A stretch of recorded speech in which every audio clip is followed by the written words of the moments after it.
Hey, good morning. Here, Karen and I are in sunny Tucson, Arizona, and we are live this morning from nearby Tucson Medical Center, where she and I are doing great work with the Tucson Medical Center. Both, really two levels of leadership. Yesterday and last Tuesday, we did their CNLs, as they refer to them, the very front line of leadership, where they know that they need to develop those leaders and get great things happening. And we also today, in the next 2 days, we're bringing the full summit, Capstone Leadership Summit, to their managers. So, or department heads. So we're super excited to do that. There are a great bunch of people that are just really thirsty for this knowledge. Great leaders, yeah. Yeah. It was a great group yesterday. We had so much fun with them. I know, right? So big fun. So today, though, and this came up several times yesterday, it's just crazy how many times it comes up, about relationship building and about how a leader's conversations matter. And, I hate for leaders to put so much stress on themselves to think, well, we're always under the microscope, and but it is. And, the book Fierce Conversation says that with each conversation that we have, we're either building, maintaining, diminishing, or potentially destroying a relationship. So building relationships matters. It's how you get your best engagement. And I have with me here today, in case you don't remember her from last week, Karen Stockton, who has a dual role with us. She's also an amazing leader at Chandler Regional Medical Center here in Chandler, Arizona. But she has worked with us as a capstone coach for now 4 years, which we can hardly believe. And really, from Sue and I's perspective, is one of the best leaders that we know. That, instantly when she walks into a room, people are engaged to, want to do great work for her. So, I want to talk to her just a little bit this morning about what her secrets are and how she builds relationships from her seat. She has almost 350 people who report to her, not directly. She's got supervisors that report to her. But Karen, tell us, what are the two big rocks that you try to focus on every single day to build relationships and not diminish them? Yeah, thanks, Jane, for having me here. A couple things is the daily routine. I talked about it last week when we were talking about safety, but, showing gratitude and appreciation daily for the employees and getting out there and finding that positivity and really appreciating all their efforts. So I do have an example I could share with you. Physician relationships are really important for us right now, and I can remember rounding on a patient and kind of got involved in a service recovery just around the plan of care and just a difficult situation. And I remember the nurse telling me that there was one particular physician that kept coming back and having discussions with the family and just spending so much time with them and just how much she appreciated. And later on that day, I was actually up rounding on another unit, and I actually bumped into that physician.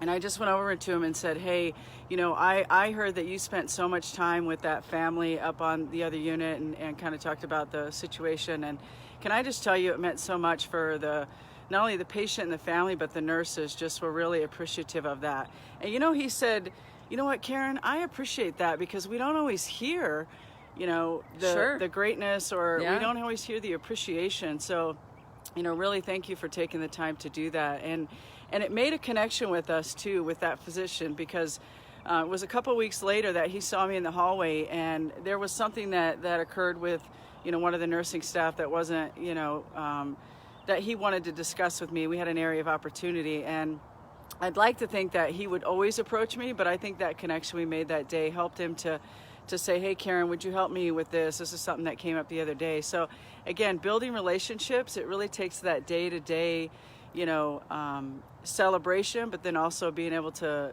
approach one another and talk with one another. You filled his bucket. Yeah. Right? You filled his bucket. And we as leaders never know when we're going to have to suck someone's bucket dry, right? Yeah. You never know when, Karen, you might have had to have a conversation with that physician about his behaviors, his quality issues, and but you developed relationship. Now, how much time do you think that conversation with that doc took? Oh, just a couple minutes. It really wasn't much time at all. And actually, when you walk away from discussions like that, not only does he feel good, but you feel good because you felt like you really made a difference. And that's what leaders, we're really in this for, is we want to make a difference. And oftentimes we don't fully, realize when we do. And when moments like that happen, you're like, wow, I really did, make a difference for him today. So right, exactly. Good self-awareness. Yeah, and I have one other example I could share with you, Jane, and we have a wonderful housekeeper on one of our units named Nancy, and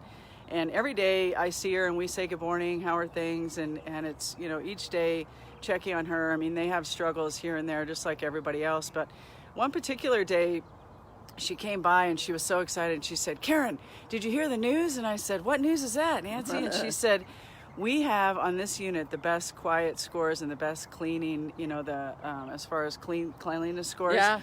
And I said, "You're kidding me. I hadn't heard." And I gave her She knew it before you did. Yeah. And That's hilarious. So what she told me is that her leader at their shift huddle in the morning, they had just gotten the scores and said, "Oh my gosh, this is how we're doing." And I just want to give kudos to Nancy because they're doing the best in the hospital. And so she was so happy, and I went over to the unit and I was like, "Hey, did you guys hear Nancy's got the scores rocking over here and doing such great work?" So also appreciating those that are a part of the team. So it's everybody. Exactly. You don't know, as a leader, people want purpose in their lives and purpose in their jobs. And sometimes a comment, a score, a conversation like that can give them that purpose.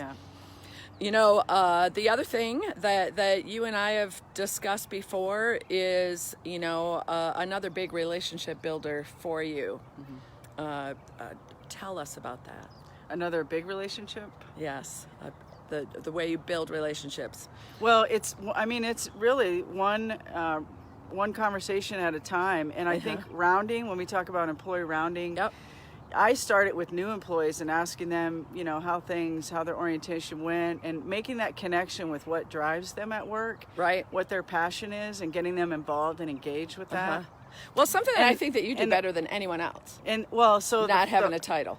One of the things that I think is the follow-up. I always often say the follow-up to conversations is the secret sauce. Right. And absolutely. When employees make themselves vulnerable to say, "Hey, this is what's on my mind and this is where I think, we could use some help," I think you build relationships and trust when you follow through and say, "Hey, I remember you told me this and this is what we're going to do." Right. And you could also, with losing relationships, if you don't circle back with them and follow up, the next time you come around and start talking with them, they won't bring things up because they're like, maybe she didn't have time or she just didn't follow up on the last time I brought Right, a they get concern up. apathetic. So, yeah, absolutely. Yeah. You have always said follow-up is the secret sauce to leadership. It is. And I always say to audiences whenever Karen says that, it's like, yep, it's the marinara, it's the bechamel, it's the Alfredo, it's all the mother sauces all rolled into one. Yes. But everywhere Sue and I go, we hear that.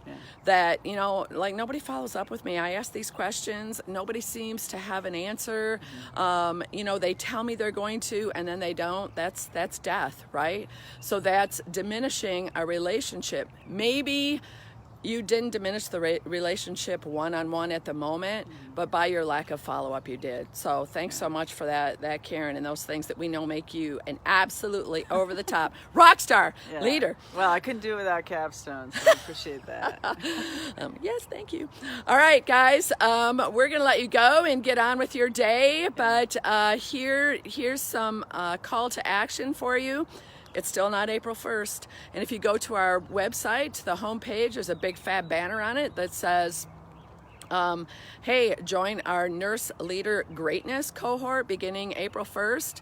The website is www.capstoneleadership.net. Please share this Fans of the Framework post with some of your friends that are leaders in healthcare that potentially could use some assistance throughout their day, throughout their week. We post 2 lives a week, and we have great friends all over the country who love to join us. So have a great day. Bye, guys.